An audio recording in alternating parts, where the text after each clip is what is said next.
De retour dans votre 12-15, merci d'être avec nous. On va partir tout de suite en Nouvelle-Calédonie pour évoquer cette crise.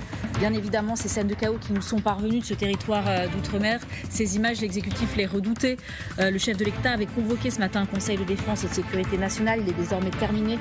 On attend bien évidemment de voir quelle sera la décision prise par le chef de l'État. Bastien Auger est sur place, il nous en dira évidemment plus dès qu'on a des nouvelles. Le conseil des ministres lui a été reporté à cet après-midi et on a appris bien évidemment que ces émeutes la nuit dernière avaient fait 2 morts au moment où l'Assemblée nationale avait adopté ce projet de révision constitutionnelle. On y reviendra bien évidemment puisque cet élargissement du corpus électoral, ces indépendantistes le contestent. On a appris également, et vous êtes avec nous Jamie Waymo, qu'il y a eu un gendarme grièvement blessé par balle à la tête. Je ne sais pas si vous êtes en mesure de nous donner bien évidemment ces circonstances. On est peut-être dans le quartier de Nouméa et on apprend aussi qu'il y a ces principaux partis indépendantistes et non indépendantistes qui ont publié là un communiqué commun. Donc il y a vraiment une volonté de leur part d'abattre la carte de l'apaisement. Absolument. Ce qu'il faut noter, ce qui est à retenir ce soir, à l'heure où l'on se parle, c'est que les élus, la classe politique du pays, même les sénateurs coutumiers, dansent sur le même temps. Vous l'avez annoncé, le bilan s'est alourdi et fait état de 2 morts, dont un jeune de 19 ans, originaire de l'île de Marais. C'est l'une des îles qui fait partie des 3 îles Loyauté situées à l'est de la Nouvelle-Calédonie, de la Grande Terre.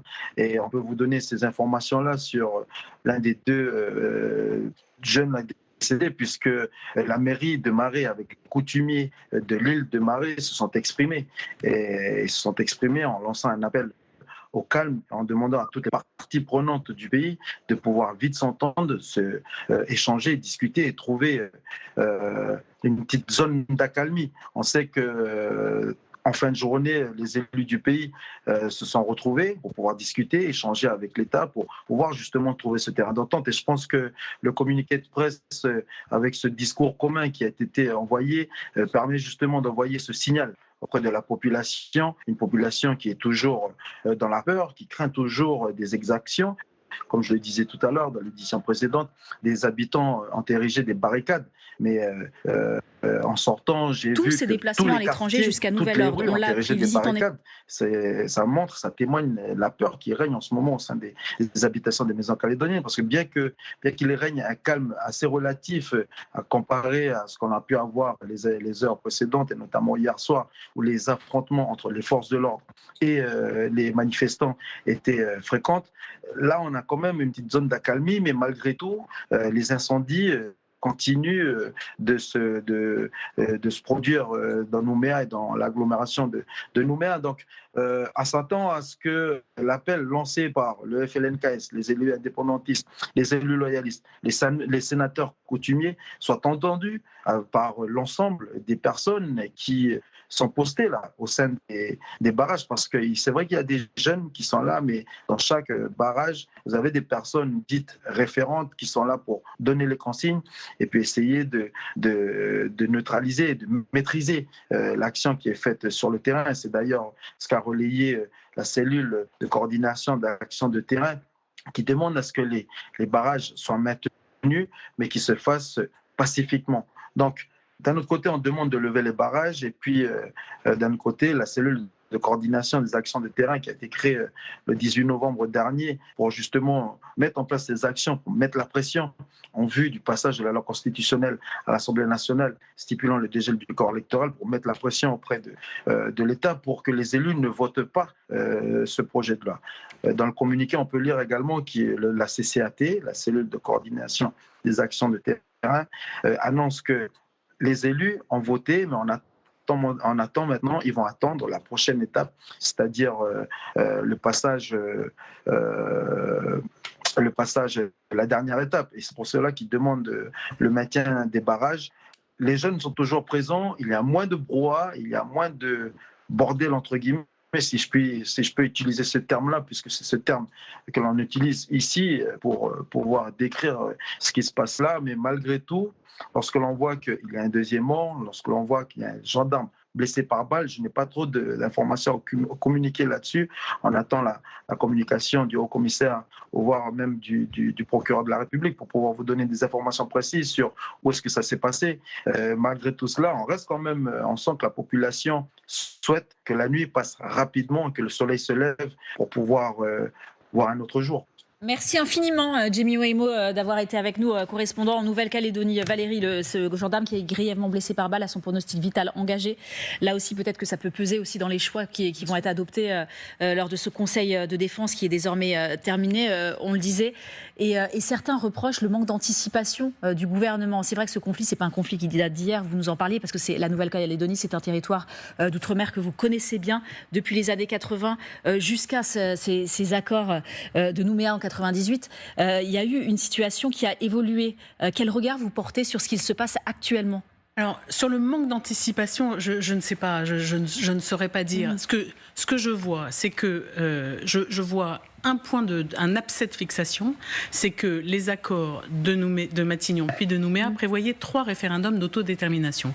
Il y en a eu 2 où tout le monde a participé avec des taux de participation incroyables. On en rêverait ici. 80% de participation en 2018, 85,6% en 2020, et puis avec un non à l'indépendance, qui était de 56% en 2018 et seulement de 53% en 2020.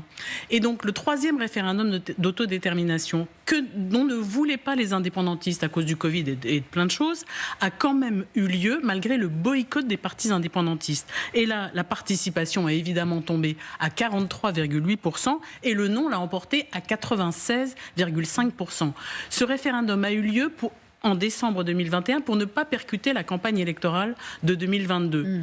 Le résultat, d'une certaine manière, vous le voyez maintenant. Je ne dis pas que tout trouve son origine là, mais en tout cas, il y a eu une forme de passage en force, de la même manière que le texte discuté à l'Assemblée nationale cette nuit a été vécu, en tout cas, comme un passage en force par un certain nombre de gens en Nouvelle-Calédonie. Alors, on sait bien que s'il y a un accord entre les différents partis, le projet de loi qui a été adopté hier sera abandonné, il deviendra caduc, mais en attendant, il y a eu une forme d'aggravation des difficultés, des tensions dans ce territoire. Et donc, je ne sais pas si le gouvernement a eu un manque d'anticipation. En tout cas, ce que remarquent beaucoup de gens, vous l'évoquiez tout à l'heure, il y a eu une tribune de 3 anciens premiers ministres, Jean-Marc Ayrault, Manuel Valls et Édouard Philippe, qui demandaient à ce que le dossier néo-calédonien revienne dans le giron de Matignon. Il a été attribué au ministère de l'Intérieur. Ça a commencé avec Jean Castex à Matignon. Et donc, je pense qu'il est effectivement urgent que ça soit Matignon, parce que c'est pas simplement, évidemment, aujourd'hui, c'est une question d'ordre, mais il faut que ce dossier soit traité de manière politique. Je pense que Gérald Darmanin n'a pas fauté sur. Il y est allé un nombre incalculable de fois. Il a rencontré tout le monde. Oui, Sonia Bakas disait ce matin, ancienne secrétaire d'État, 7 fois. Il s'était rendu 7 fois en Nouvelle-Calédonie. Il s'est rendu 7 fois. Le président de la République s'y est rendu l'an dernier, etc. Personne n'a abandonné la question de la Nouvelle-Calédonie, mais il faut que l'État se retrouve d'une forme d'équidistance entre les indépendantistes et les non-indépendantistes, et c'est plus facile à faire quand on est à Matignon. Général Chauvency, quand vous voyez ce qui se passe là, il y a eu 2 morts, 2 jeunes, nous disait notre correspondant qui était sur place, ce gendarme qui est grièvement blessé à la tête et dont le pronostic vital est engagé. Vous vous dites maintenant, il faut y aller, il faut instaurer l'état d'urgence ou pas ? Déjà, toute violence, même pour quelles qu'en soient les raisons sur le territoire national, sont inadmissibles, il faut quand même bien le rappeler. 2, ça a conduit quand même à une blessure grave d'un gendarme, mais aussi d'une centaine d'autres gendarmes et policiers. Quand on en arrive là, c'est qu'il y a un problème réel. Maintenant, c'est la solution ou pas ? Pardon ? C'est la solution, l'état d'urgence ou pas ? Alors, l'état d'urgence... Déjà, qu'est-ce que ça implique ? Parce que vous savez ce que ça implique. C'est ce que ça implique. Bon, d'abord, on n'en y est pas là actuellement, mais ça donne plus de pouvoir, finalement, aux commissaires sur place. Et puis, surtout, ça va permettre, peut-être, sur réquisition, de faire appel aux forces militaires renforts de 3e catégorie, non pas pour établir l'ordre, c'est pas leur rôle, mais d'assurer sans doute la protection d'un certain nombre de sites sensibles, notamment le site administratif du haut-commissaire, peut-être aussi d'ailleurs un certain nombre d'enceintes. Les gendarmes et leurs habitations sont peut-être aussi menacés. On a eu quand même le cas à l'époque d'Ouvéa où il y a eu quand même quelques phénomènes déplorables. C'est le cas, hein. La présidente de la région du Sud nous dit ce matin, effectivement, il y a eu des gendarmeries qui ont été touchées. J'ai entendu le mot hache aussi pour défoncer les gendarmeries, les bâtiments.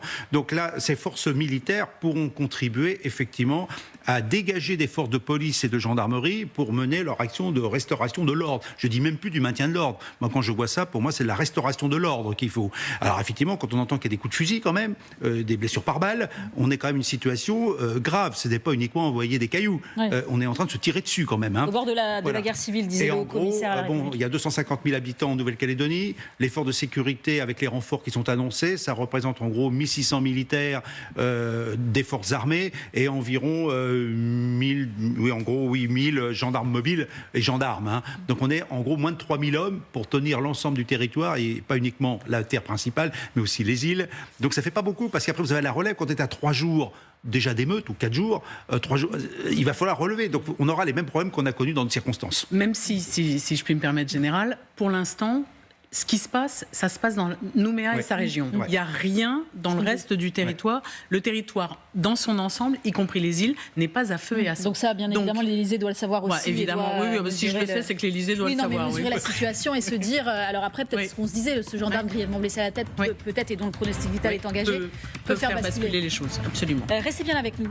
Évidemment, on va suivre ce dossier très important, cette crise en Nouvelle-Calédonie. Mais avant cela, on reviendra bien évidemment sur la situation aussi en Ukraine, puisque Volodymyr Zelensky annule tous ses déplacements à l'étranger jusqu'à nouvel ordre.